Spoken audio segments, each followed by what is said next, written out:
한 몸을 버리사 내 죄를 대속했네. 나 주님을 늘 믿으며 그 손을 의지하고 내 몸과 마음을 바쳐서 끝까지 충성하리.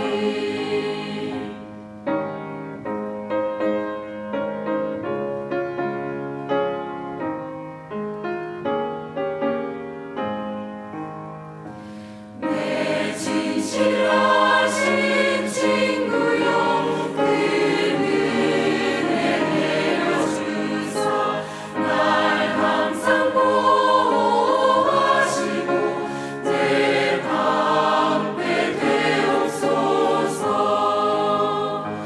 그 풍성한 참 사랑을 믿음이 그를 소냐 날 구원하신 예수는 참 좋은 나의 친구.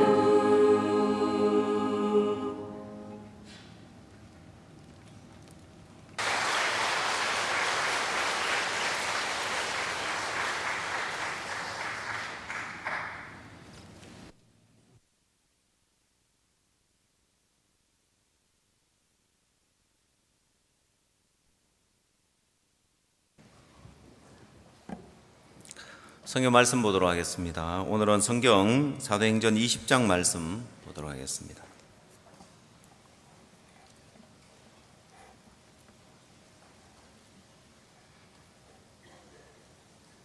사도행전 20장 22절 말씀부터 읽도록 하겠습니다.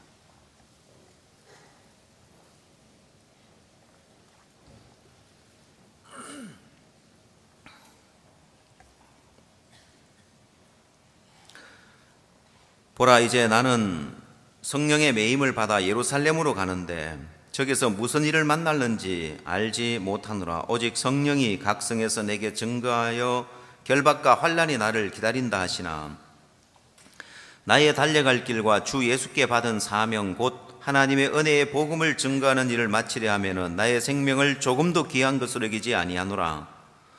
보라, 내가 너희 중에 왕래하며 하나님 나라를 전파하였으나 지금은 너희가 다 내 얼굴을 다시 보지 못할 줄 아노라.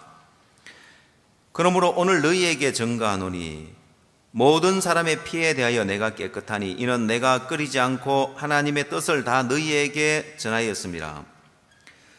너희는 자기를 위하여 또는 온 양떼를 위하여 삼가라. 성령이 저들 가운데 너희로 감독자로 삼고 하나님이 자기 피로 사신 교회를 치게 하셨느니라. 내가 떠난 후에 흉악한 이리가 너희에게 들어와서 그 양떼를 아끼지 아니하며 또한 너희 중에서도 제자들을 끌어 자기를 쫓게 하려고 어그러진 말을 하는 사람들이 일어날 줄을 내가 아노니 그러므로 너희가 일깨어 내가 3년이나 밤낮 쉬지 않고 눈물로 각 사람을 훈계하던 것을 기억하라. 지금 내가 너희를 주와 그 은혜의 말씀께 부탁하노니 그 말씀이 너희를 능히 든든히 세우사 거룩히 하심을 입은 모든 자 가운데 기업이 있게 하시리라. 32절 말씀까지 읽도록 하겠습니다. 명절을 보내고 나서 우리가 오늘 저희들 임원 모임을 가질 때도 이렇게 간증을 들었습니다.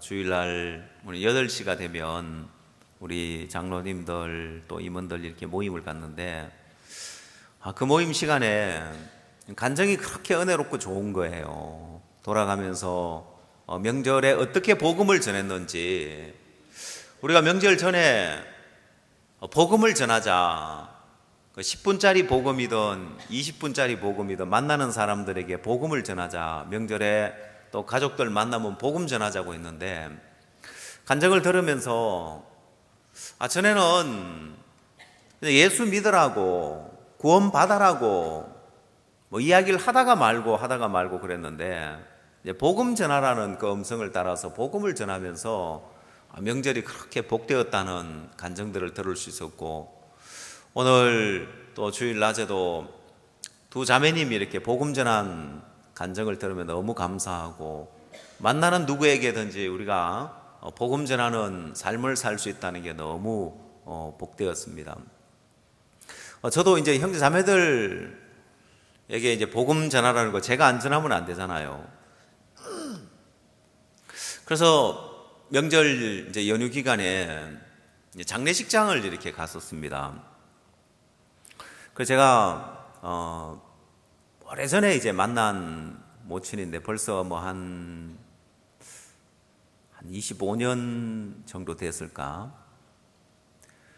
그래서 이 모친은 제가 주로 복음 전할 때 사람들이 하나님이 선악을 알게 하는 나무를 왜 만들었냐고 물을 때 이 모친 예를 들어서 제가 설명을 이렇게 종종 했었거든요.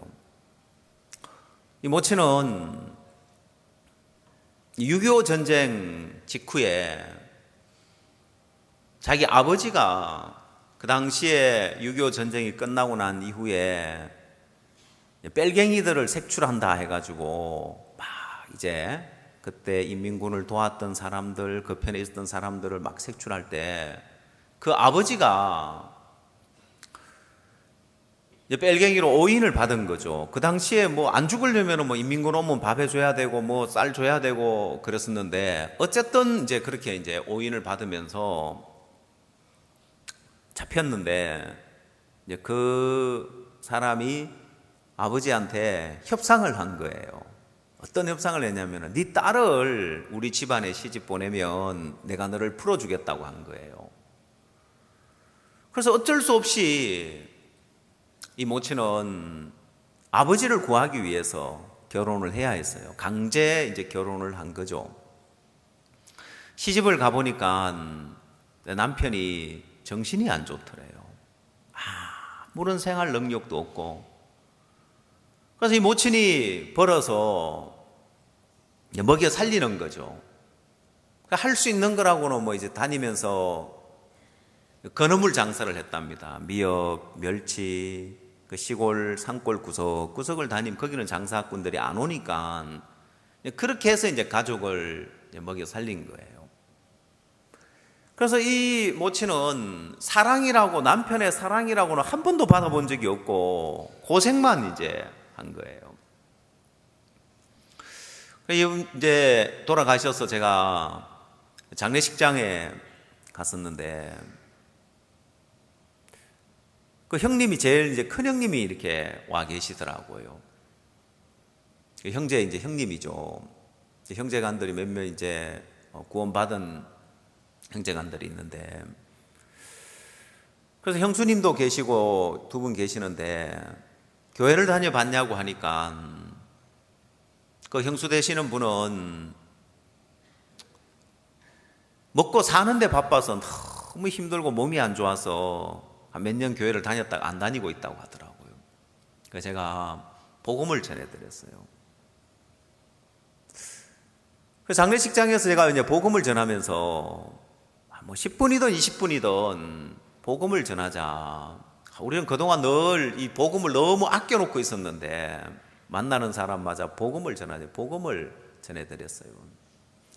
제 마음에 그냥 장례식 가서 장례에 예배 드려주는 거하고 또 복음을 전하고 오는 거하고 또 다르더라고요. 그렇게 마음에 소망이 되고 힘이 나더라고요. 그래서 그 모친 예화는 선악을 알게 하는 나무를 왜 이제 그 예화를 드냐면은, 보통 사람들이 이제 선악을 알게 하는 나무를 왜 만들었냐고 묻는 경우가 많아요. 그러고 하는 이야기가 자기가 여러 교회를 다녀봐도 이걸 정확하게 풀어주는 사람이 없더라. 우리 교회를 안 와봐서 그렇죠. 너무 간단한 이야기인데, 선악을 왜 만들었냐고 이제 알기 전에 먼저 하나님이 인간을 왜 창조했는지를 알아야 선악을 왜 만들었는지가 이해가 되는데, 사람들은 선악을 알게 한 나무를 왜 만들었냐고 이해하려고 해서 잘 이해가 안 가는 거죠. 하나님은 천지 만물을 창조하고 난 이후에 맨 마지막에 인간을 창조했습니다. 그래서 인간을 창조의 꽃이다, 창조의 중심이라고 이야기를 합니다. 천지 만물을 다 만들어 놓고 하나님 맨 마지막에 인간을 창조하셨는데, 왜 맨 마지막에 인간을 창조하셨느냐? 하나님은 창조의 목적이 뭐냐? 인간에게 있다는 거예요. 그럼 인간이 다른 게 뭐냐? 천지 만물과 다른 짐승들과 다른 게 뭐냐? 하나님은 인간을 창조할 때 영을 인간에게 불어넣어 주었습니다. 그 이유는 하나님은 사랑의 하나님이신데 인간을 창조한 목적이 하나님의 사랑을 나타내기 위한 목적이었습니다. 하나님 인간과 사랑을 나누고 하나님의 사랑을 나타내기 위한 건데, 요즘은 결혼을 해서 아이를 낳지 못하는 가정이 점점 많아지고 있다고 하는데, 뭐 환경 호르몬 영향이다, 뭐 이런저런 영향이라고 이야기를 하는데, 간절히 그 가정에서 아이를 기다리는 이유가 뭐냐면은, 아이가 없으면 사랑을 쏟을 수가 없는 거예요. 부모는 사랑을 쏟을 준비가 다 돼 있어도 대상이 없으면 사랑을 표현해 줄 수가 없잖아요. 보면은 아이가 없는데 어떻게 아이에게 사랑을 표현할 수 있어요? 옷을 사놓고 장난감을 사놓고 그게 표현이 될 수 있냐는 거예요. 대상이 있어야 되는 거예요. 하나님도 사랑이신데 대상이 있어야 하나님의 사랑을 나타내니까 하나님은 사랑의 대상으로 인간을 창조했습니다. 자, 근데 인간에게 이 사랑이라는 것이 선택권이 없다면, 선택의 여지가 없다면 사랑이라고 할 수 없죠, 보면은. 그래서 제가 그 모친 예를 왜 드냐면은, 이 모친은 선택의 여지가 없었는 거예요. 아버지를 구하기 위해서, 아버지를 살리기 위해서 강제로 이제 결혼을 한 거죠. 그래서 남편의 사랑이라고는 한 번도 받아본 적이 없고 고생하면서 사셨는데, 그래서 제가 이제 더더욱 그 장례식에 꼭 한번 가보고 싶더라고요. 가서 조문도 하고 예배도 드려주고 꼭 가고 싶었던 이유가, 그 모친의 인생이 참 기구한 인생을 사셨기 때문에. 그러니 그렇게 강제 결혼을 해서 사랑이라고 할 수는 없잖아요, 보면은. 하나님은 우리 인간을 얼마든지 힘으로 굴복시킬 수 있지만은 진정한 사랑은 본인의 마음에서 선택을 해야 되는 거고 마음이 일어나야 하는 거기 때문에 하나님이 인간에게 자유의지라는 걸 줬습니다. 그리고 선택할 수 있는 선택권도 줬습니다. 선악을 알게 하는 나무 열매를 먹느냐 아니면은 생명나무의 열매를 먹느냐. 여러분, 그 선악을 알게 하는 나무와 생명나무가 어디에 있었습니까? 동산의 어느 위치에 있었죠? 한가운데 있었습니다. 만약에 농사꾼이 농약병을 아이들 있는 방에다가 한가운데 두면서 이거 먹지 말라고 할 부모가 있겠습니까? 아이들 손 안 닿는 거 높은 곳에 올려두겠죠.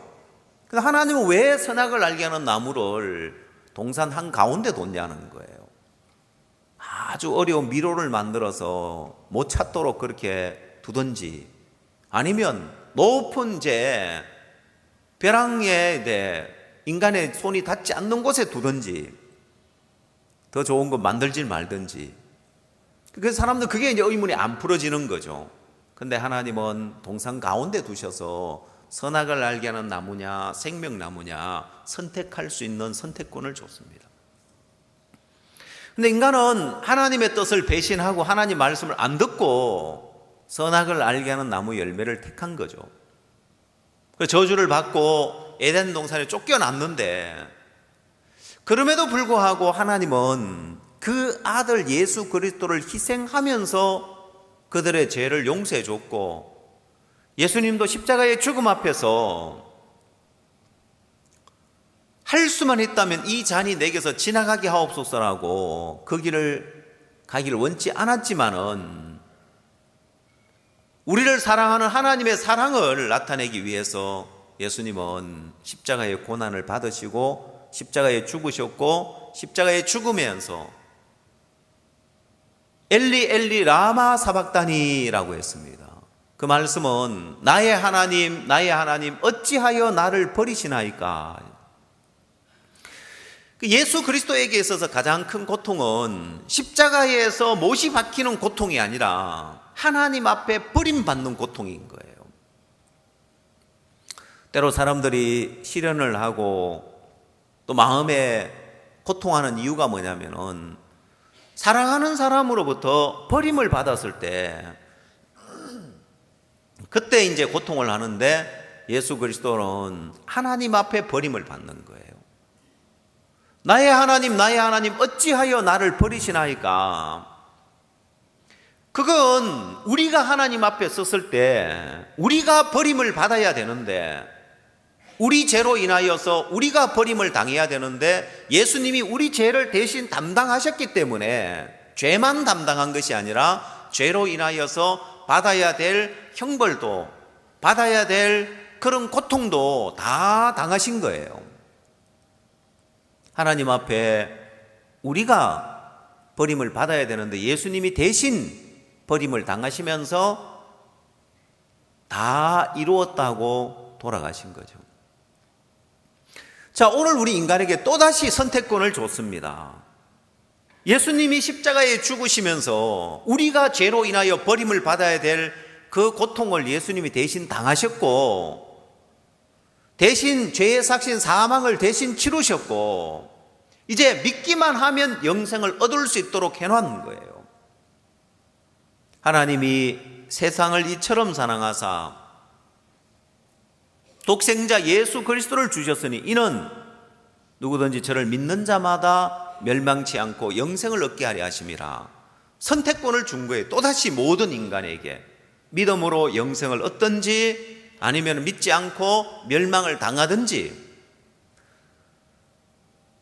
선악을 알게 한 나무를 택하든지 생명나무 실과를 택하고 영생을 얻든지, 그래서 모든 인간에게 공평하게 하나님은 또다시 선택권을 줬습니다.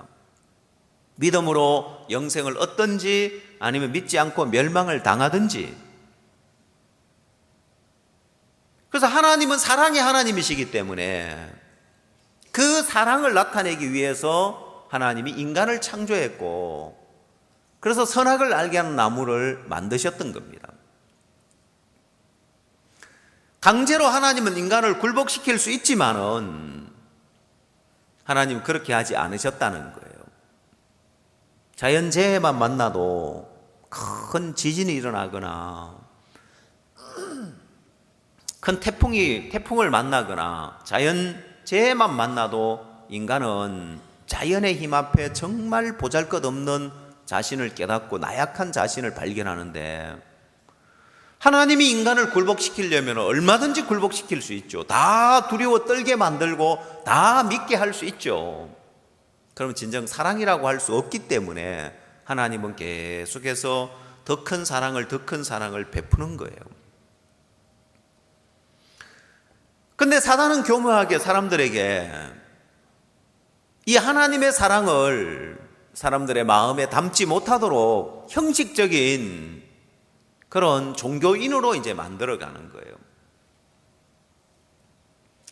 그래서 믿는 자마다 멸망치 않고 영생을 얻게 한다고 했는데, 교회를 다니면서 내가 믿으니까 영생을 얻지 하고 내가 믿으니까 천국 간다고 형식적인 종교인이 되는 거예요.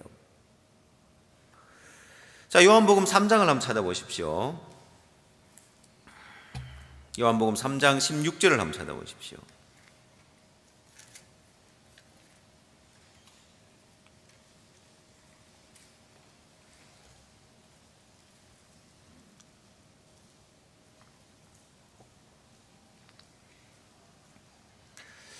하나님이 세상을 이처럼 사랑하사 독생자를 주셨으니 이는 저를 믿는 자마다 멸망치 않고 영생을 얻게 하려 하심이라 했어요. 많은 사람들이 이 한 말씀 의지하고 내가 믿으니까 영생을 얻는다고 천국 갈 거라고 확신을 하고 있어요. 근데 성경에서는 이 믿는 자라의 의미가 어떤 의미인지를 자세하게 설명을 하고 있습니다. 요한복음 3장 16절은 교회를 다니는 사람 거의 다 외우고 있을 정도로 이 말씀을 다 알고 있는데, 문제는 16절만 알고 있지 그 밑에 17절, 18절 몰라요. 그걸 안 봐요, 사람들이. 그 요한복음 3장 16절만 달달달 외우고 있지 그 밑에 17절, 18절에서 더 중요한 이야기를 하고 있는데 그걸 안 본단 말입니다. 자, 17절. 하나님이 그 아들을 세상에 보내신 것은 세상을 심판하려 하심이 아니요 저로 말미암아 세상이 구원을 받게 하려 하심이라. 저를 믿는 자는 18절에서는 믿는 자와 믿지 않는 자를 구분을 짓고 있습니다. 이 18절 말씀이 참 중요한 것은 내가 믿는지 믿지 않는지를 어떻게 알 수 있느냐, 내 마음으로 아는 것이 아니라 성경의 기준인 거예요. 여러분, 운동선수들이 운동을 할 때 분명한 선을 그어 놓습니다. 인인지 아웃인지. 그래서 테니스 같은 것은 굉장히 빠른 속도로 공이 날아가기 때문에 그 라인만 보는 심판이 따로 있어요. 그 라인에 인인지 아웃인지 보는 심판이 있고, 그것도 부족해서 이제는 카메라로 촬영을 해서 인인지 아웃인지 다시 판독하는 제도가 생겨나고 있는 거예요. 배구에서도 옛날에 없었는데 이제는 비디오 판독하는 제도들이 이제 모든 운동에 생겨나는 게, 심판이 잘 못 볼 수도 있으니까 더 정확하게 카메라로 인인지 아웃인지를 비디오 판독해서 결정하는 게 생겨나는 거예요. 더 정확한 판결을 내리기 위해서. 그래서 이 성경의 18절 말씀은 이건 비디오 판독보다 더 정확하게 마음을 딱 찍어서 마음의 판독을 해주는 거예요. 예수 그리스도 안에 있는지 밖에 있는지, 예수님을 믿는 사람인지 믿지 않는 사람인지를 정확하게 구분을 지어주고 있는데, 한 번도 사람들은 이 말씀의 기준 앞에 서서 자신이 예수 그리스도 안에 있는지 밖에 있는지, 믿는 사람인지 안 믿는 사람인지 정확하게 판결을 받아본 적이 없는 거예요. 오늘 이 자리에 있는 여러분들이 정확한 이 말씀 앞에 여러분이 믿는 자인지 믿지 않는 자인지 한번 판결을 받아보십시오. 어렵지 않습니다. 간단한데도 많은 사람들이 잘 모르고 있어요. 자, 18절 말씀. 저를 믿는 자는 하고 이야기를 했습니다.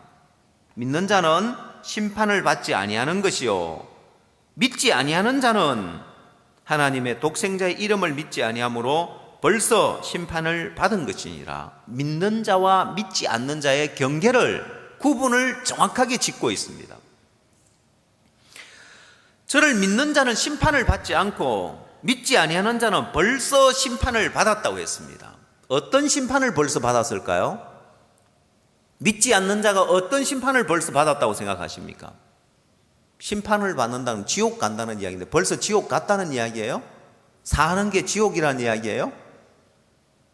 이 성경에서 심판이라는 의미는, 여기에서 난하주에 보면은 뭐라고 되어 있습니까? 심판해서 이해놨죠? 뭐라고 되어 있습니까? 뭐라고 되어 있어요? 예, 그 여러분 성경은 성서공회에서 나온 개역 한글 성경을 봐야 돼요. 딴 거 보면 그게 안 나와 있어요. 안 나와 있는 사람들은 아니 내가 지금 성경을 지금 잘못 선택했구나 이래서 개역 한글 대한성서공회에서 나온 걸 보면은, 여기에 보면은 이 해가지고 난하주에 뭐라고 되어 있다고요? 정죄라고 되어 있는 거예요. 그거 없는 사람들은 성경 바꾸세요. 밑에 서적 판매대 가면 성경 파니까 정죄라고 되어 있는데, 여기에서의 심판의 의미는 정죄라는 의미라는 거예요. 그래서 저를 믿는 자는 정죄를 받지 않는다, 이렇게 넣어서 읽으면 된단 말이에요. 그 다음에 저를 믿지 않는 자는 벌써 정죄를 받았다는 거예요. 마음에 벌써 정죄를 받고 있으면, 죄인이면은 하나님 볼 때는 안 믿는 자라는 거예요. 그가 교회에 집사든 장로든 목사든 마음에 정죄가 있다, 죄가 있다, 죄인이라고 하면은 하나님 볼 때는 믿지 않는 자라고 하는 거예요. 자기는 믿는다고 해도 하나님 앞에 가면 믿지 않는 자예요. 그 뭐와 같으냐면은, 자기는 아무리 건강하다고 해도 병원에 가서 의사가 검사해요. 당신은 암 환자입니다. 당신은 혈관 질환이 있는 사람입니다. 암보다 더 중한 병에 걸려 있는 사람입니다. 자기가 건강하다 해서 건강한 게 아니죠. 그것처럼 자기가 믿는다고 해가 믿는 자가 되는 게 아니란 말입니다. 성경의 기준대로 아직 마음에 죄가 있는 사람은 하나님 볼 때 믿지 않는 자라고 말씀하는 거예요. 그래서 마음에 정죄함이 없는 사람이 믿는 자고, 로마서 8장 1절을 한번 찾아보십시오.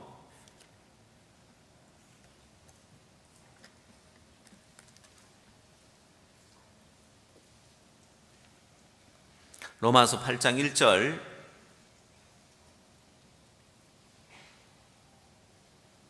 그러므로 이제 그리스도 예수 안에 있는 자에게는 결코 정죄함이 없나니, 이는 그리스도 예수 안에 있는 생명의 성령의 법이 죄와 사망의 법에서 너를 해방하였습니다. 자, 로마서 8장 1절에서는 그리스도 안에 있느냐 밖에 있느냐를 명확하게 구분을 짓는 거예요. 어떻게 구분을 짓습니까?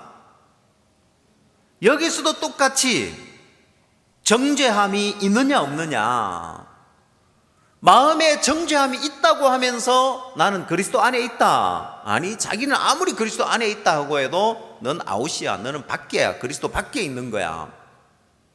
성경은 그래서 양과 염소를 구분한다고 하는 거예요. 목자가 양과 염소를 구분하는 것 같이 마지막 날에는 의인과 죄인을 구분을 하는 거예요. 여러분, 목자는 양과 염소만 구분하는 것이 아니라 우리 양인지 아닌지까지도 다 구분을 한단 말입니다. 소가 똑같이 생긴 거 봐도 처럼 보여도 주인이 볼 때는 우리 소다 아니다 다 구분을 해요. 그래서 소를 키우는 사람이 소한테 소 10마리를 키워도 이름을 다 붙여줘요. 이름을 다 알아요, 주인은. 여러분 볼 때 똑같이 생긴 소처럼 보여도 주인이 보면 다 구분을 하는데, 목자가 양과 염소를 구분 못하겠냐는 거예요. 너무 쉽게 구분이 가죠. 그리스도 안에 있는 자와 밖에 있는 자 너무 쉽게 구분이 가는 거예요. 마음에 정죄함이 있다면 그리스도 밖에 있는 자란 말입니다. 자, 그러므로 이제 그리스도 예수 안에 있는 자에게는 결코 정죄함이 없다. 이게 정죄함이 없는 사람이 그리스도 안에 있는 사람이고, 정죄함이 없는 사람이 믿는 자란 말입니다. 그래서 아직 마음에 죄가 있는 사람은, 정죄함이 있는 사람은 그리스도 밖에 있는 사람이요, 믿지 않는 자라는 거예요. 근데 사람들은 요한복음 3장 16절만 보고 내가 믿으니까 영생을 얻었지, 성경에는 믿는 자와 믿지 않는 자를 구분 지어놨는데 그 밑에 한 줄을 안 본다 이 말이에요. 영적으로 게을러서 요한복음 3장 16절만 보지, 그것만 외우고 있지 17절 18절 안 봐서 지옥 가는 거예요. 옛날에 어떤 게으른 남편이 있었습니다. 꼼짝을 손 하나 까딱 안 하고 밥도 자기 손으로 안 먹고 떠먹여줘야 되는 남편이 있었어요. 아내가 멀리 이제 여행을 가야 되는데 며칠 이제, 문제는 뭐냐면은 이 남편이 손 하나 까딱 안 하니까 밥을 잔뜩 해놓고 국을 끓여놓고 반찬을 해놓고 가도 굶어 죽을 것 같은 거예요. 그거 떠먹기 싫어가지고. 세상에 그런 남편이 있겠냐마는 이야기니까 그렇겠죠. 그래서 아내가 어떻게 하면 이 남편을 며칠 동안 여행을 갔다 와야 굶어 죽지 않고 갔다 올 수 있겠나, 좋은 아이디어가 떠올랐어요. 밥을 해놔도 밥을 안 차려 먹으니까 밥을 해가지고 주먹밥을 만들어가지고 월굴에다가 이제 올려줬어요.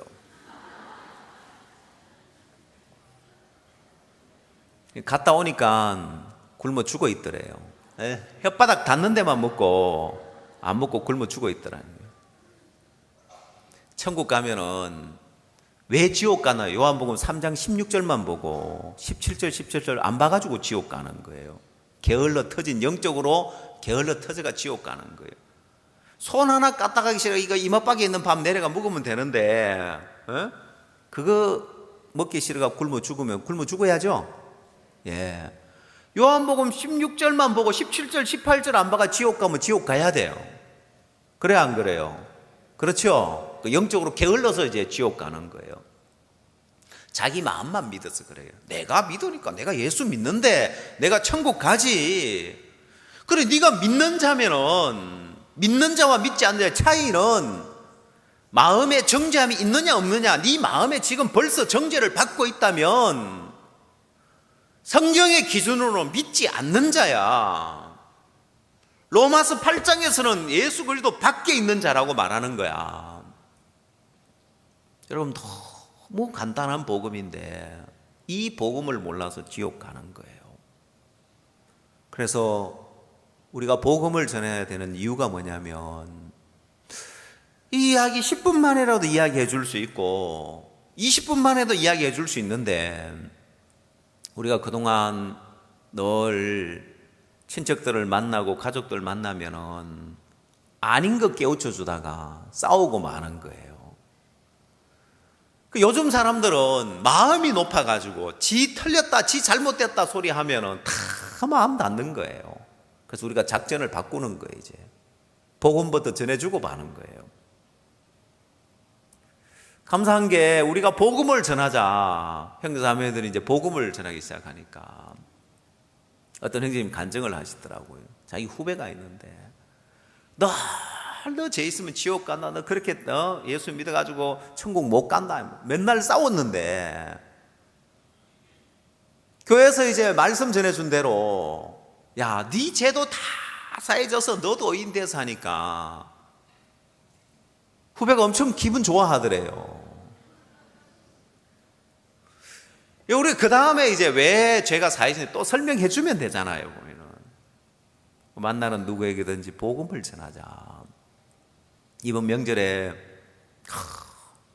오늘 주일날 형제자매님들이 몇 명이나 오겠나 했는데 이렇게 많은 형제자매님이 와서 또 마음에 기쁨으로 막 간증하고 복음 전한 간증하고 막 너무 예배가 은혜롭고 좋은 거예요.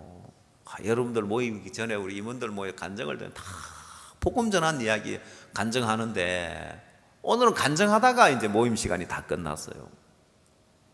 너무 좋은 거예요.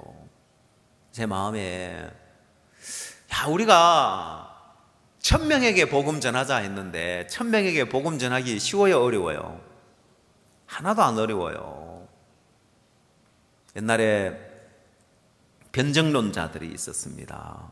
이 변정론자들은 죄가 없는데도 일부러 죄수의 몸이 돼가지고 왕 앞에 가서 복음 한번 전하려고, 황제 앞에 가서 복음 한번 전하려고 일부러 이제 죄수의 몸으로 재판을 받으러 가는 거예요. 풀려날 수 있는데도 안 풀려나고 가이사 앞에 가겠다고 호소해가지고 재판을 받으러 가는데, 사도행전 25장을 한번 찾아보십시오.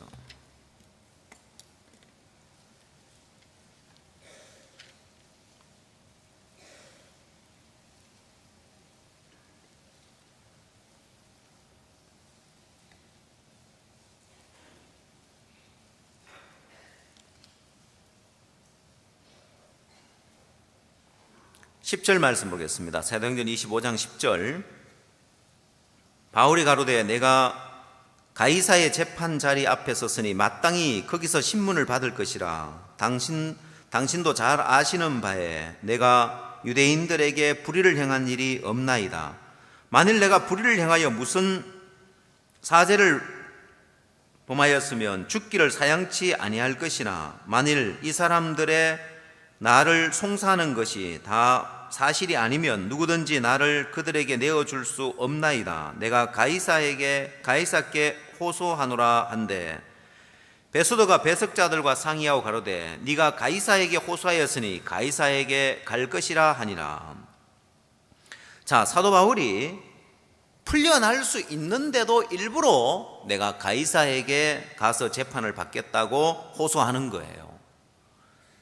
그래서 베소도 왕이 배심원들하고 이제 상의를 해보고는 풀어줄 수 있는데 뭐 특별한 죄를 지은 게 아니고 뭐 신앙에 관한 거고 이런 거기 때문에, 근데 가이사에게 호소하였으니 가이사에게 갈 것이라고 가이사에게 보내는 거예요. 자, 그래서 사도 바울이 사도행전 27장에 가면은 풍랑을 만나서 죽을 뻔합니다. 사도 바울은 행선하지 말자고 했는데 선장과 선주가 사도 바울의 말보다 이제 백부장 율리오가 사도 바울의 말보다 선장과 선주의 말을 더 믿으면서 행선을 하게 되고 그 배가 풍랑을 만나서 파선을 하게 됩니다. 자, 그때 이제 하나님이 사도 바울에게 뭐라고 하셨느냐? 자, 사도행전 27장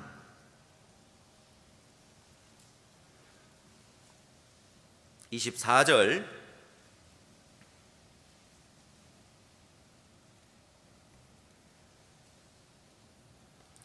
바울아 두려워 말라. 네가 가이사 앞에 서야 하겠고 또 하나님께서 너와 함께 행선한 자를 다 내게 주셨다 하였으니 그러므로 여러분이 안심하라. 나는 내게 말씀하신 그대로 되리라고 하나님을 믿노라.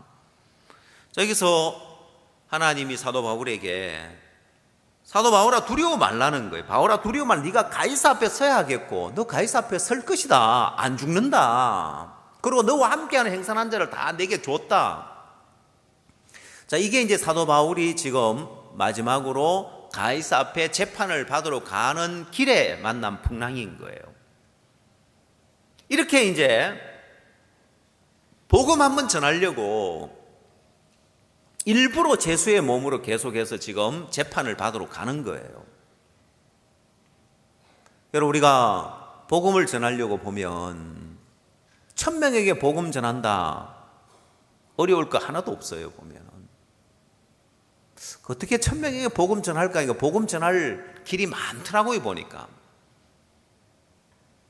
왜냐하면 요즘 사람들은 네트워크에서 SNS 상에서 자기를 따르는 팔로워가 많으면 많을수록 좋으니까.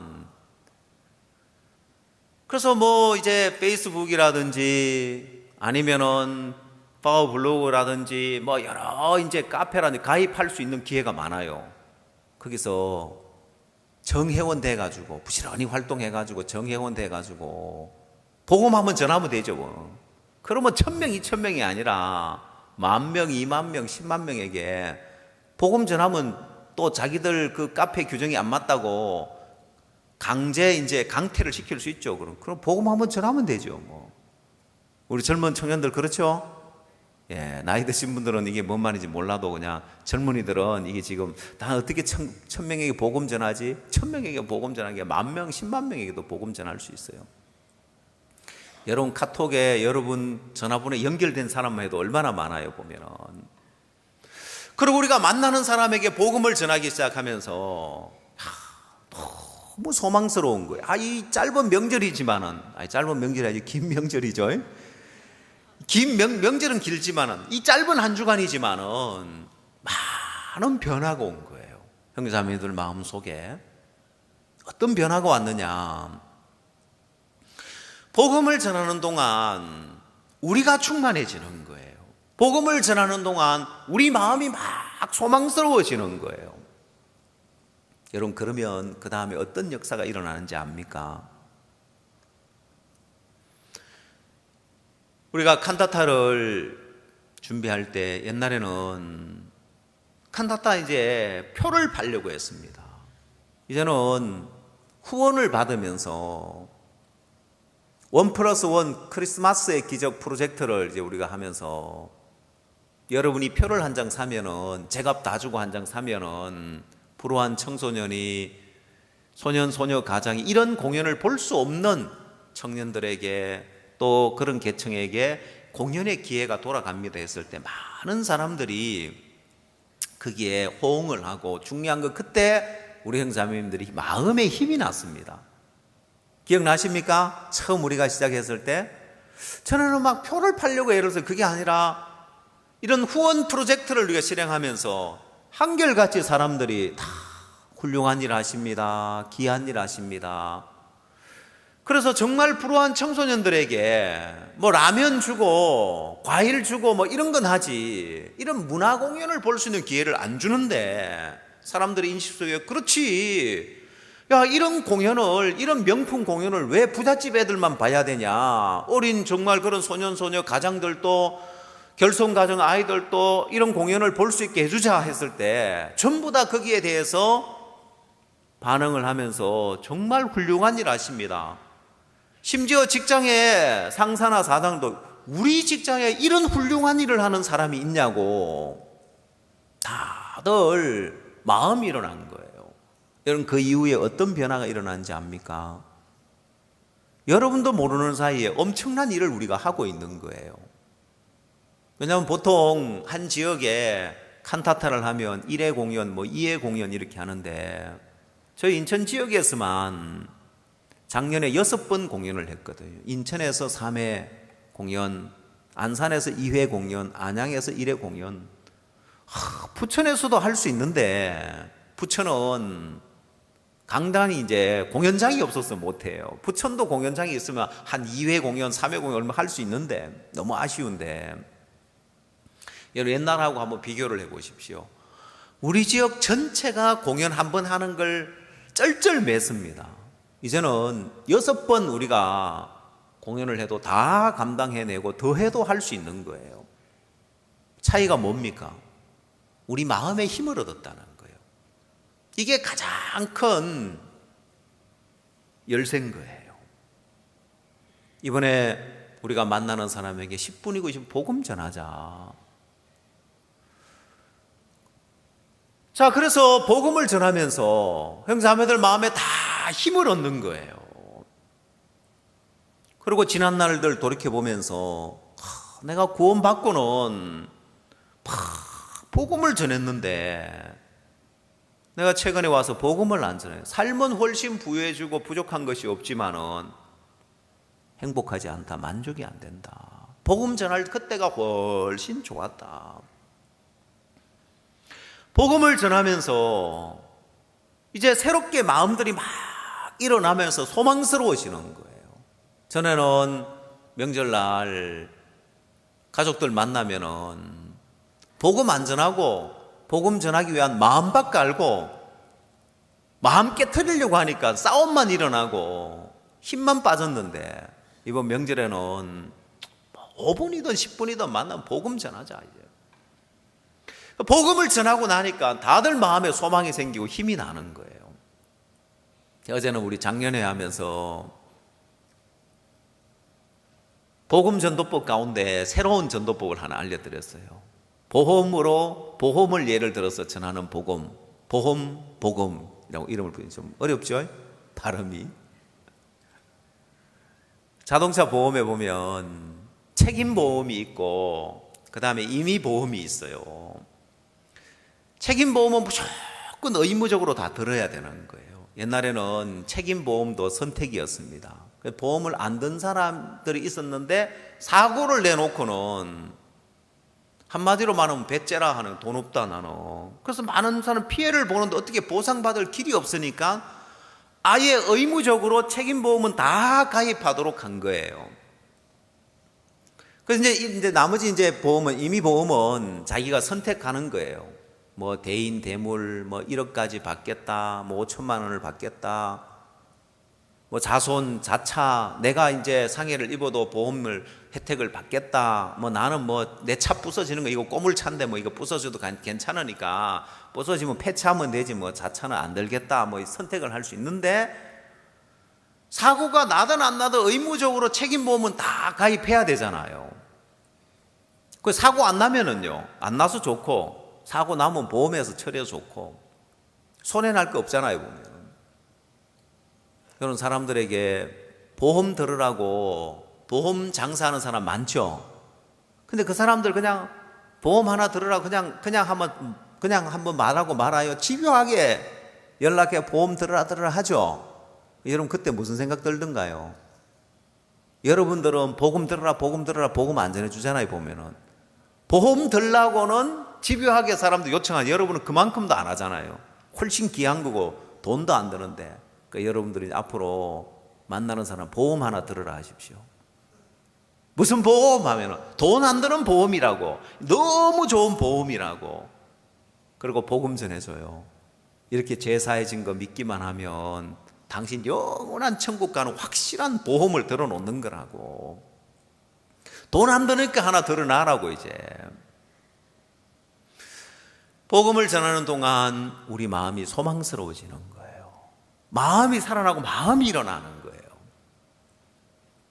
그러고 보니까 사람들이 신앙을 하다가 교회와 멀어지고 복음과 멀어지고 말씀과 멀어지고 세상에 가 있으면서 가는 길이 술 먹고 술 마시고 담배 피고 도박하고 바람 피고 이 길로 가는 거예요.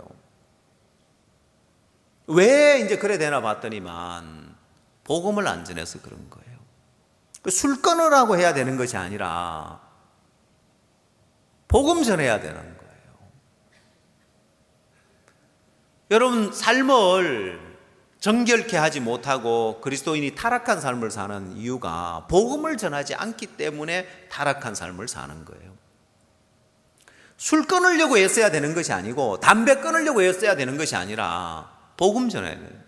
만나는 누구에게 10분이든 20분 복음 전하면은 그 삶에서 멀어지게 돼 있어요. 왜냐? 여러분, 옛날 어릴 때 동네에서 나쁜 짓 못하는 이유가 뭐냐면은 내가 나쁜 짓을 하면은 우리 집안이 욕을 먹어요. 그래서 나쁜 짓 하면 어떻게 해요? 어른들이 나쁜 짓 하면은 저놈 자식 저거 누집 새끼냐 누집 자손이냐 이렇게 하죠. 그럼 누가 욕 먹어요? 아버지가 욕을 먹고 집안이 욕을 먹는 거예요. 그래서 나쁜 짓 하려면 어디 가서 해야 돼요? 남의 동네 가서 모르는 데 가서 지어야 돼. 그 동네에서는 함부로 못해요. 집안이 욕을 먹으니까. 그러니까 삶이 지켜지는 거예요. 여러분, 복음 한번 전해봐요. 술 마시면서 술 먹으면서도 복음 전해봐요. 계속 복음 전해봐요. 술이 끊어지나 안 끊어지나. 그러면 술 마시면서 복음 전하면은 어느 교회 다니냐 하겠죠, 그죠? 그렇죠? 그러면 그거는 뭐라고 하겠어요? 기쁜 소식성이 과연 이단이다. 왜? 저 죄 막 지어도 된다 하는 교회, 잘못된 교회다. 왜? 저 술 퍼마시면서 복음 전하는 거 봐라. 저 담배 들고 술 마시면서 저 술집에 앉아가지고 저 하는 거 봐라. 아이고, 내가 이렇게 하면은 우리 교회 이단 소리 듣겠네. 안 그래도 사람들이 우리 보고 오해하고 죄 막 짓는다 하는데 멀어질까요? 안 멀어질까요? 복음을 전하면 죄악된 삶에서 멀어지게 돼 있어요. 왜? 내가 집안 욕을 먹이지 않기 위해서 동네에서 함부로 행동 못하는 것처럼 우리 교회를 욕먹이지 않기 위해서 함부로 행동 못하는데 복음 안 전하니까 뭐 어느 교회 다니는지 뭐 압니까 어디 뭐.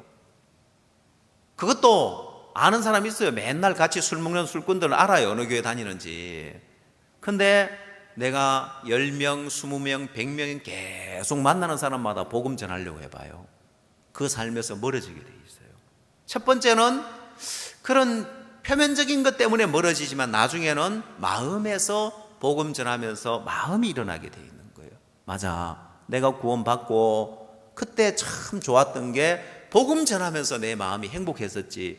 그때 그 행복을 다시 되찾으면서 다시 말하자면은 잃어버린 첫사랑을 다시금 되찾게 되어지는 거예요. 여러분, 이 명절 끝에 우리 실버들이 댄스 팀들이 다 안동에 가서 안동 그 탈춤 페스티벌에 출전을 했는데, 여러분 명절 끝에 그래 하라면 지금 명절에 가족들 오고 뭐 이번 명절에 이렇게 길어서 띄엄띄엄 가족들 오고 만나고 뭔 또 교회 뭐 행사에 뭐 가라 그냐. 아니요, 아무도 그렇게 안 하는 거예요. 다들 나 바쁘니까 댄스 연습해야 되니까 올라오면 미리 일찍 왔다 가라 하고는 이제 댄스 연습하고, 어제 10시에 이제 발표가 난 거예요. 어제 10시에 발표가 났는데 본선에 이제 진출하게 됐대요. 그래서 어제 발표했는데 장려상하고 동상까지는 발표했고, 이제 오늘 이제 본선에 진출하면 3개 팀이 진출했으니까 남은 상은 대상, 금상, 은상 3개가 남은 거예요. 셋 중에 하나예요. 그러니까 우리 실버 팀들이 막 지금 막 하루 더 있어야 되는데, 어제 뭐 그냥 장려상이나 뭐 동상 받았으면 이제 오늘 올 텐데 오늘 하루 더 있어야 되는 거예요. 근데 이제 또 발표가 밤늦게 나니까 마치고 늦게 또 이제 오기가 그러니까 하룻밤 더 자고 이제 내일 아침에 와도 되냐? 아, 예, 되지요. 편하실 대로 하십시오. 그러니까 막 우리 실버들 막 충만해 있는 거예요.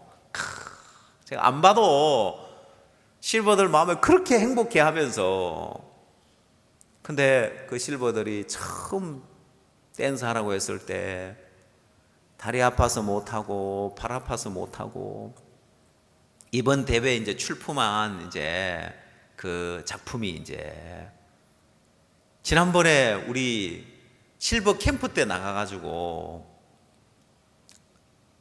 대상을 못 탔는데, 제가 우리 실버들한테 대상이라고 해서 대상, 우리가 대상이라고 이제 했는데, 아니 이런 안동 탈춤 대회는 그래도 우리나라에서 그래도 이 탈춤 그 이제 댄스 페스티벌은 명성 있는 대회인데, 그 대회 나가서도 지금 결선에 진출하는 그런 댄스를 갖다가 우리 실버 캠프의 심사위원이 눈이 삐었지. 어떻게 그 수준이 그렇게, 심사위원이 아무나 그냥 동네 아저씨 같은 사람들이 해서 그래요, 보면은. 그래서 지금 이제 탁 상 받으면은 제가 심사위원한테 그 사진 보내주려고 해요. 당신네가 떨어뜨린 그런 팀이 지금 우리나라 유명한 대회 나가가지고 이런 상을 받았다고 이제. 그러니까 막 너무너무 신나잖아요, 보면은. 이번 주제가 그 탈춤에 그 이제 나오는 뚜벅이가 이제 근데 실제 댄스는 그 빙고 신나게 그 에어로빅처럼 팔딱팔딱 뛰어다니는 이제 그 댄스인데, 이게 뚜벅이하고 안 맞아요. 뚜벅이가 막 빙고 하면서 막 뛰어다니는 거 없잖아요. 근데 각색을 해가지고 뚜벅이 탈을 쓰고 그 전부 다 힘없이 앉아 있는데, 뚜벅이가 나타나서 사람들의 마음을 일으켜 가지고 다 신나게 이렇게 춤을 춘다. 이게 뭔가 스토리가 있잖아요, 보면은. 그걸 제가 이제 만들어 드렸어요. 그렇게 이렇게 구성을 해서 한번 해보시라고 이제. 저도 더 관심이 가는 거예요. 저도 이제 같이 마음을 이렇게 쏟고 같이 하다 보니까 이제 너무너무 행복하게 사는 거예요. 이제 오늘 저녁에 저는 홍콩에 이제 CLF 준비하기 위해서 가고, 내일부터 이제 홍콩 CLF가 시작되는데 1000명이 넘는 목회자들을 모여서 우리가 CLF를 하는데 너무 소망스러운 거예요. 그 중국에 우리가 참 복음 전하기 어려운데, 이번에는 정말 중국 분들이 이제 복음을 전하는 길 말고는 없어요.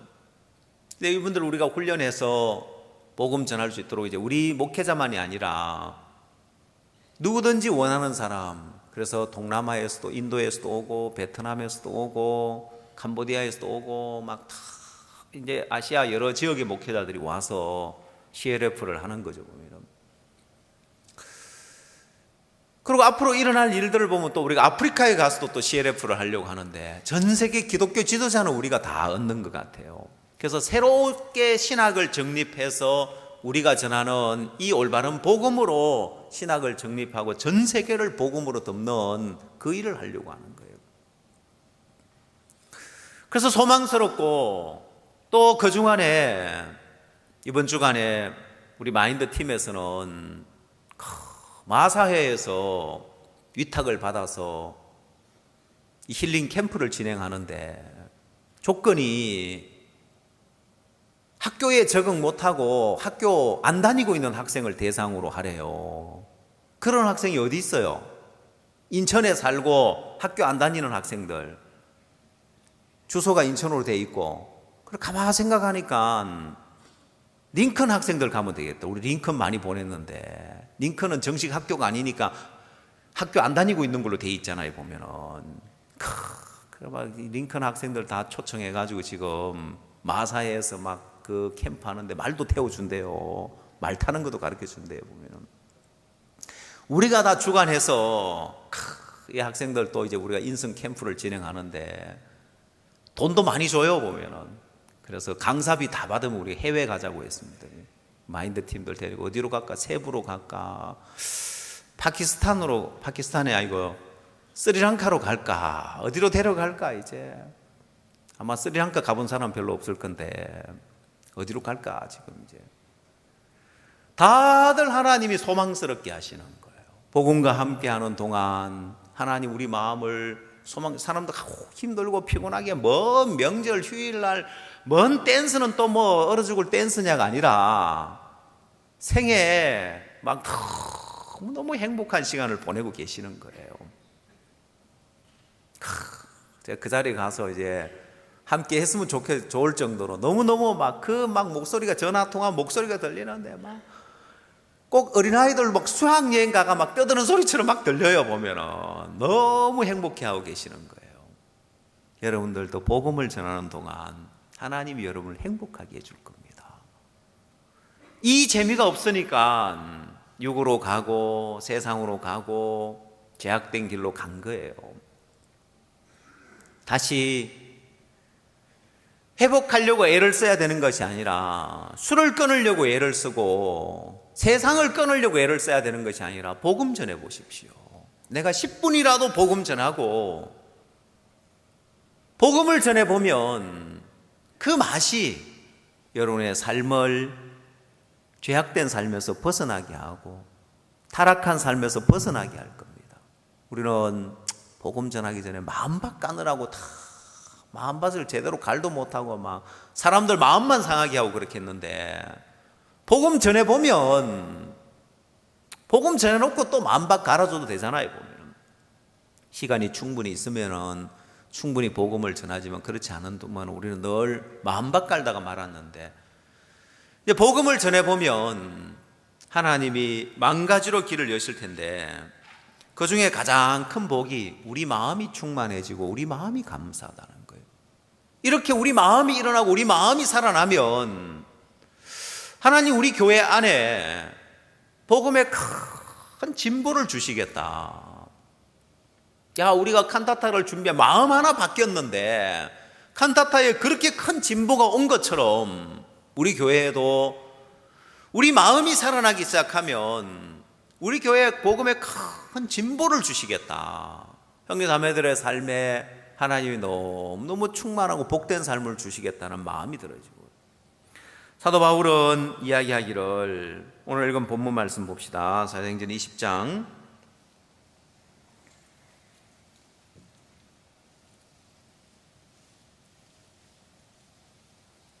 22절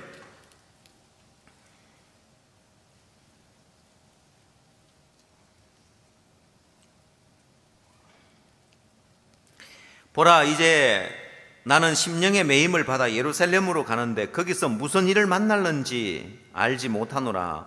오직 성령이 각 성에서 내게 증가하여 결박과 환난이 나를 기다린다 하시나 나의 달려갈 길과 주 예수께 받은 사명 곧 하나님의 은혜의 복음을 증가하는 일을 마치리 하면은 나의 생명을 조금도 귀한 것으로 여기지 아니하노라. 여러분 사도 바울이 에베소에 장로들을 불러 모았습니다.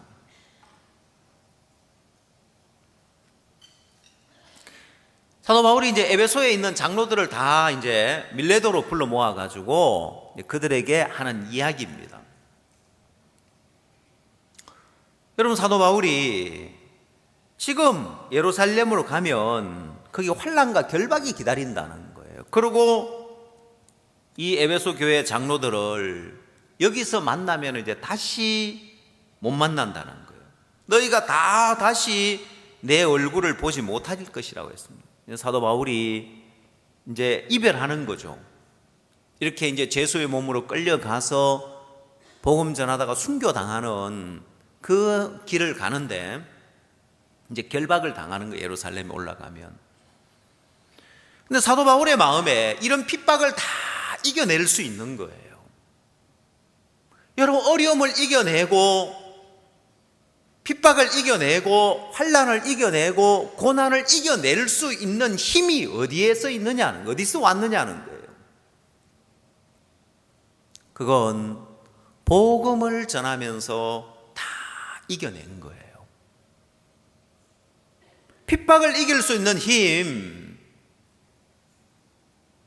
환난과 결박이 기다린다는데 가면 뻔히 가서 핍박을 받고 결박을 당하고 그 삶이 이제는 자유로운 삶이 아니라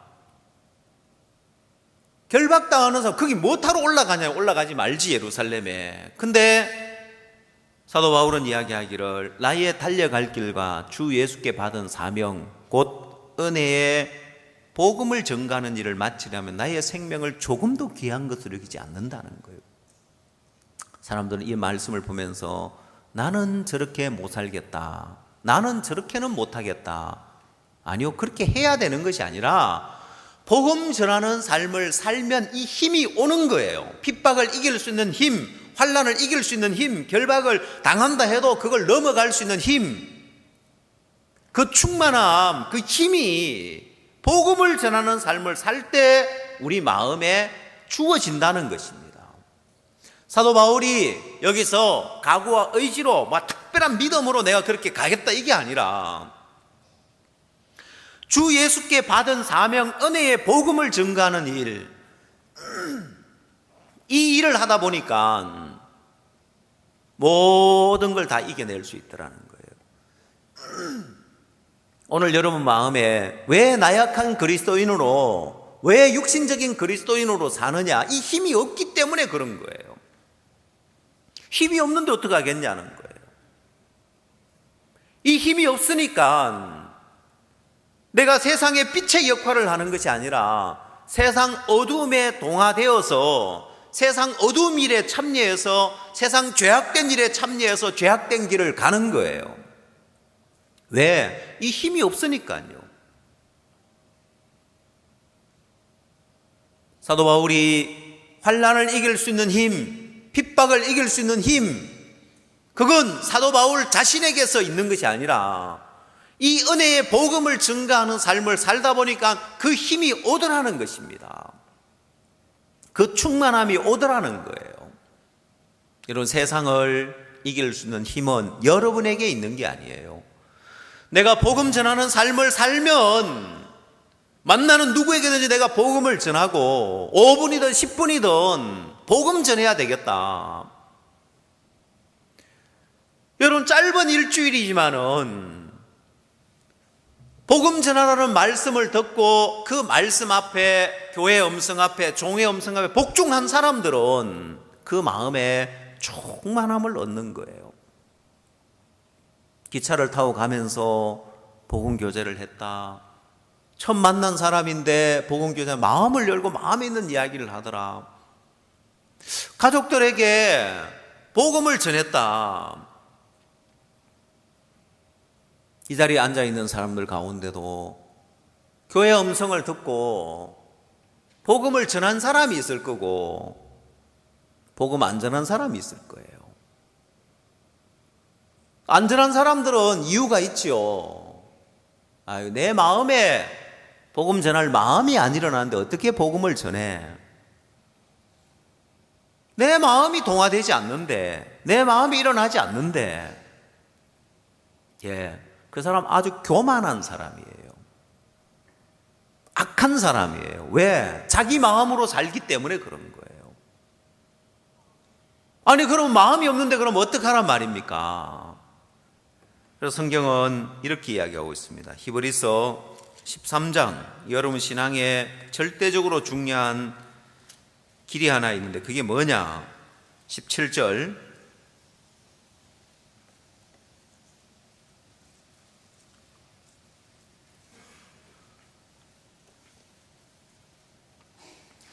히브리서 13장 17절 너희를 인도하는 자들에게 순종하고 복종하라. 저희는 너희 영혼을 위하여 경성하기를 자기가 회개할 자인 것 같이 하느니라. 저희로 하여금 즐거움으로 이것을 하게 하고 근심으로 하게 말라. 그렇지 않으면 너희에게 유익이 없느니라. 너희를 인도하는 자에게 어떻게 하라고요? 순종하고 복종하라고 했습니다. 순종은 내 마음에 납득이 되고 내 마음이 일어나서 따라가는 게 순종이에요. 복종은 하기 싫은데 억지로 하는 게 복종이에요. 복음 안 전한 사람은 순종하는 신앙만 하려고 하는 거예요. 그래서 마음이 일어날 때 그래 복음 전해야지. 근데 아직 마음이 안 일어나. 복종하는 사람은 나 진짜 하기 싫은데 교회가 하라고 하니까, 종이 하라고 하니까 해야 되겠다. 이게 복종인 거예요. 여러분, 군대에서 군인이 순종해야 됩니까? 복종해야 됩니까? 군대에서 군인은 상관의 명령에 복종이에요. 진격 앞으로 하면 총알이 날라오는데 앞에 간 사람이 다 맞아 죽는데도 진격 앞으로 하면 앞으로 가야 되는 거예요. 성경에서 너희는 그리스도의 좋은 군사로 고난을 받을지니 했습니다. 좋은 군사는 어떤 군사입니까? 좋은 군사, 어떤 군사 좋은 군사예요? 상관의 명령 한마디에 일사불란하게 움직여지는 군대가 좋은 군대고요.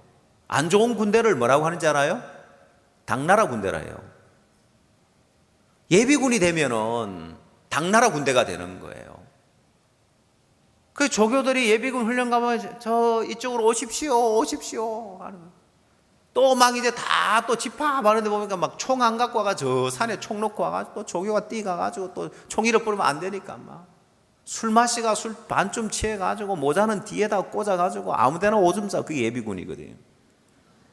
당나라 군대라 그래요. 시키면 시키는 대로 안 하고 제멋대로 하는 거예요 보면은. 옛날에 왜 그 예비군 훈련 받다가 포탄 터져가지고 여러 명 죽었잖아요. 보면. 왜 그렇게 됐겠어요? 다 정신해가지고 당나라 군대니까 그렇게 그런 사고 일어나는 거예요. 군인들은 그런 원칙, 철칙 따라서 딱딱딱 하면 사고 일어날 게 없어요, 보면은. 전부 다 이제 해이해져가지고 이제 시키는 대로 안 해서 일어나는 안전수칙 안 지켜서 일어나는 거예요. 여러분, 산업 현장에서도 안전사고가 계속 일어나니까 이제는 그 안전에 대한 관리사를 둬가지고 다니면서 그거 명령하고 지정하고 지적해가지고 안전 장비 안 갖추고 한다면 그 공사장 중단시킬 수 있는 거예요. 일 못하는 거예요. 그래서 이제는 철저하게 그걸 갖추는 거예요. 아이고 뭐 내 생명 뭐 내 알아서 하지. 아니요. 그거 못하니까 강제로 그런 것들을 감독관이 있어가지고 지시를 하고 그 지시에 따르도록 되어 있는 거예요. 아니 자기 목숨이 달려 있는데 그러면 산업 현장에서 안전 뭐 이제 장비들 자기가 챙기고 안전한 거 다 자기가 해야지 안 되더라 이 말이에요. 그래서 강제로 그걸 감독해서 해서 한단 말입니다. 그러면요 교회에서는요 자기 마음 일어나서 신앙한다고요? 아니요. 성경에서는 순종하고 복종하라고 한 거예요. 복음 전하라 그러면 복종해야 돼요. 복음 전해야 되는 거예요. 복음 안 전한 사람 왜 교만한지 알겠어요? 왜 악한지 알겠어요? 교회가 명절에 만나는 사람마다 10분, 20분이 복음 전하라고 하면은 전하고 싶은 마음이 없고 뭐 전할 기회가 없고 뭐 이유를 대지 말고 복종할 마음을 갖고 있어야 되는 거예요. 그게 그리스도의 좋은 군사란 말입니다. 자, 그렇게 복종하는 삶을 살 때 고린도 후서 10장 말씀을 한번 찾아보십시오.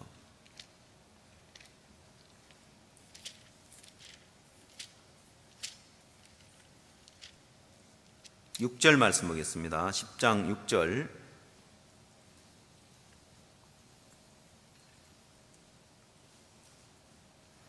고린도후서 10장 6절입니다. 너희의 복종이 온전히 될 때에 모든 복종치 않는 것을 벌하려고 예비하는 중에 있노라. 뭘 벌한다고 했습니까?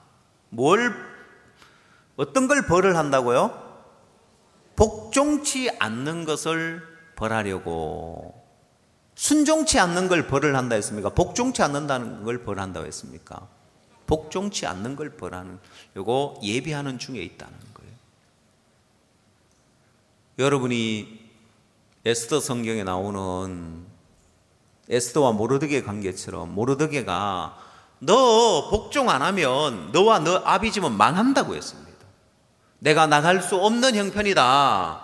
또 에스더의 마음에 내가 왕 앞에 나가고 싶은 마음도 없고 나갈 수 없는 법이고 못 나간다. 복종하라는 거예요.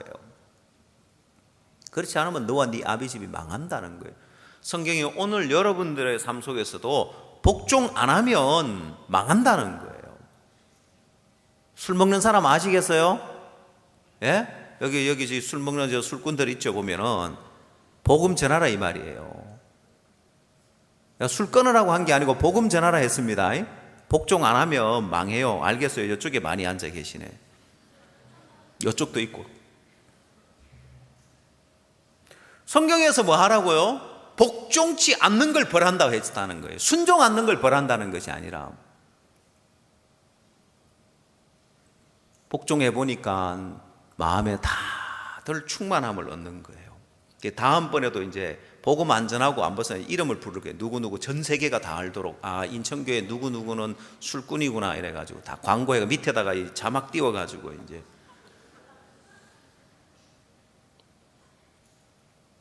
그래가지고 망하는지 안 망하는지 보라고 이제 복종치 않는 자들 벌한다고 했는데 하나님이 어떤 벌을 주는지 보라고. 복종을 해보면 야 정말 복음 전하니까 감사하네. 우리가 정말 복음을 안 전했구나. 복음을 전하려고 늘 마음 바꿔는 이야기, 복음 전하려고 늘 하는 것처럼 실질적으로 복음 전할 수 있는 많은 사람들이 있는데 복음 전할 기회들을 다 놓친 거예요. 우리가 이번 명절에 6명씩 복음 전하면 몇 명에게 전한다고요? 3,000명에게 복음 전하는 거예요. 1,000명씩 복음 전하자 했는데 그러면 몇 명에게 전해요? 50만 명에게 복음 전하는 거예요. 여러분들이 우리가 1,000명에게 복음을 전하면 50만 명에게 복음을, 그래도 인천에 있는 사람 다 복음 전하려면 아직 멀었죠? 그래 만나는 사람마다 복음 전하면은 여러분 거물을 치는데 10m 거물을 치면 고기가 많이 걸리겠어요? 100m를 치면 고기가 많이 걸리겠어요? 그러면 100m를 치면 고기가 많이 1kg를 거물을 치면 고기가 많이 걸리겠어요? 예, 1kg를 치면 고기가 많이 걸리겠죠? 제가 그 참치 잡는 이야기를 들으니까 참치 잡는 그물을 낚시로 잡는 거 있고 그물로 잡는 게 있대요.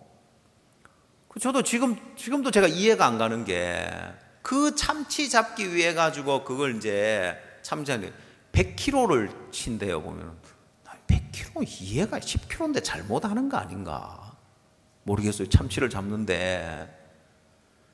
그러면 여러분 10m 쳐놓고 고기 잡히기를 기다리는 거하고 1kg, 10kg, 100kg 치는 거 어느 게 많이 칠수록 고기가 많이 잡히겠죠? 우리가 복음을 많이 전할수록 어떻게 해요? 얻어지는 사람이 많겠죠? 제일 중요한 것은 우리 마음에 힘이 나는 거예요. 복음을 전하는 동안 다시 첫사랑을 되찾고 복음을 전하면 소망에서 힘이 나고. 그래서 제가 짧은 일주일이었지만은 어제 장례를 하면서 몇 사람 간증을 듣고 오늘 임원 모임 하면서 또 오늘 주일 예배 몇 사람 간증을 들으면서 마음에 막 소망이 생기는 거예요. 우리가 이렇게 복음 전하 10분이든 20분 복음 전하기 시작하면서 형제 자매들 마음에 저렇게 힘을 얻고 저렇게 충만해지면 하나님이 우리 교회를 너무 복되게 하겠다. 복음 전하는 동안 힘이 나니까.